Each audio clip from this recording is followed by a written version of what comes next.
In the land of grills. Welcome back, folks. The InGrill mini drum style cooker, folks. We did a review on it. I'm going to leave a link down below. This thing's pretty impressive. Tried chicken legs on it. I don't know what was going on there, but I've been giving it some thought, not giving up on it. I'm going to try ribs today, and I'm going to try, remember, this is the little vertical that only uses 8 briquettes. It has a charcoal holder, and you put 8 briquettes in there. So today I'm going to mix it up. I'm going to be putting some of the cowboy on the bottom, 4 on the bottom, and then 4 of the B&B hot and fast on top of that. Remember, this thing's stainless steel. A lot of cool things. And we're going to hang half a rack of ribs in there. You could actually get probably 4 half racks in here. So I'll show you the setup, show you everything, show you how it turns out. Oh man, it's going to be a good one. Let's get started. All right, let's take a look at the setup. What we decided to do here today is we decided to mix. Remember the B&B, that's the new B&B. This is stuff owned by Duraflame now. B&B and Cowboy are both owned by Duraflame. B&B is touting the B&B as their hot and fast charcoal and their Cowboy as the low and slow. First test we did, first cook we did on the InGrill was using just the B&B. We didn't have any food in there, and I think that was, why we got so warm, because we weren't introducing anything cool and damp in there and making the charcoal really work. So the second cook we did doing the chicken leg, and I'll leave the links down below, the review video I did on the InGrill and the chicken legs I did. Obviously today we're doing the ribs. So I'm going to mix up the Cowboy, supposedly the low and slow. So got the Cowboy 4 briquettes on the bottom, and then 4 briquettes of orange bag B&B on top. And I'm going to light it from the bottom. I'll just use a torch. I'll put this off to the side like that. And I'll just take a torch in there, light the bottom of it, put it back in the middle or off to one side, because we only got half a rack of ribs. Put the cover on. That's the way it's designed. Put that on and see how it does. Let's go take a look at the ribs. Half a rack of ribs, pulled out the silver skin. I'm using Famous Dave's rib rub. This stuff smells really nice. So it was sweet, smoky, and savory. Got them hooked, 2 bones down, meaty side down toward the heat source.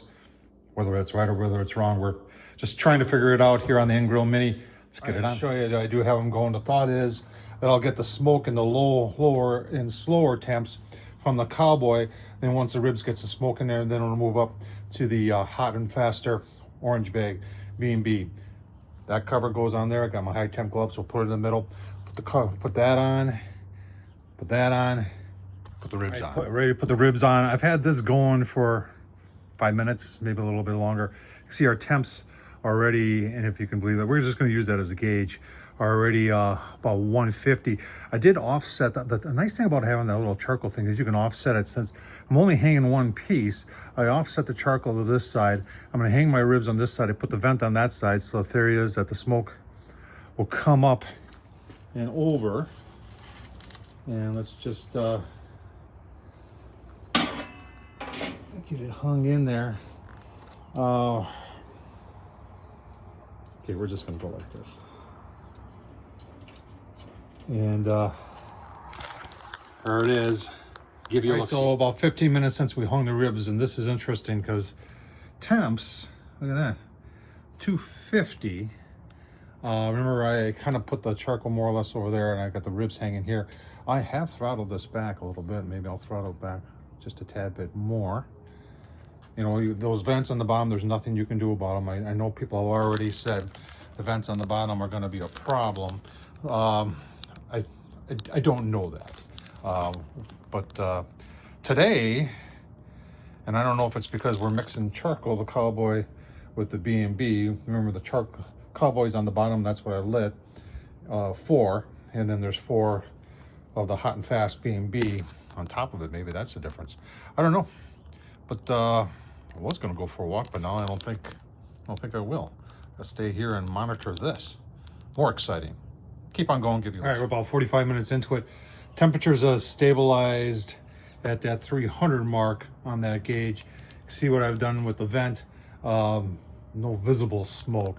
I can smell the ribs cooking though, and they smell mighty nice. Let's take a quick look. Oh yeah, they're cooking. Keep on going. Get some nice color on there too. Give you a look-see on the InGrill Mini. Probably about an hour and a half into it. Yeah, you can see the temperatures have fallen off. I did open up the vent a little bit more.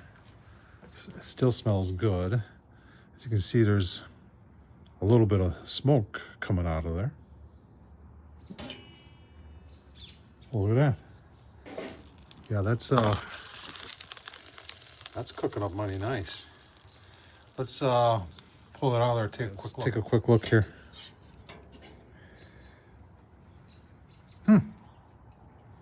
Nice pullback. That might be able to classify that. The problem is that you can't put it. See how that's like that? Just there's not enough room there to turn it around, so you're kind of like stuck on just one side. Let's I want to take a probe to that, see how probe tender it is, and also look at the temps. That's hour and a half. All right, when's the last time we saw the blue tray here in the land of grills? Orange ones are long gone. For those of you who've watched, oh, a little bit of fire down there, huh?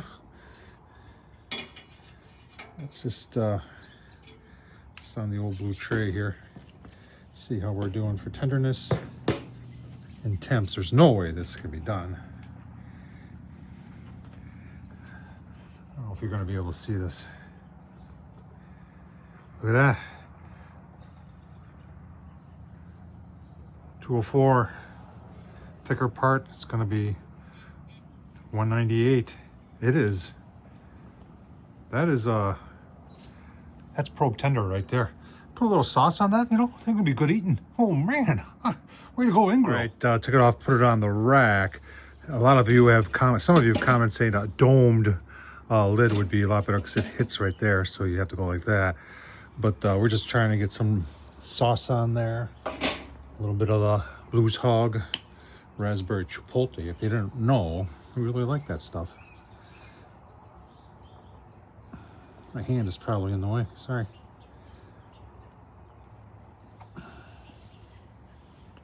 Yeah. Pretty impressed. And I just looked at my watch. It's closer to 2 hours than it is hour and a half. In fact, by the time the sauce sets, it's gonna be closer to 2 hours. So we'll put that lid on, kind of like Kitty Wampus, kind of like that, and just let the sauce set and give you a look-see. Huh, InGrill's coming through. Well, you look at that. That's 2 hours. Huh. Oh, man.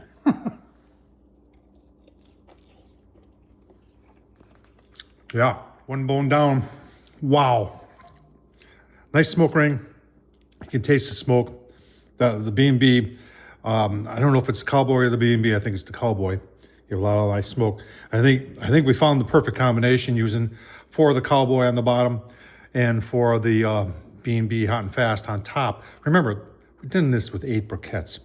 So ribs are done in 2 hours. Now, granted, this is only a half a rack, and you can't hang.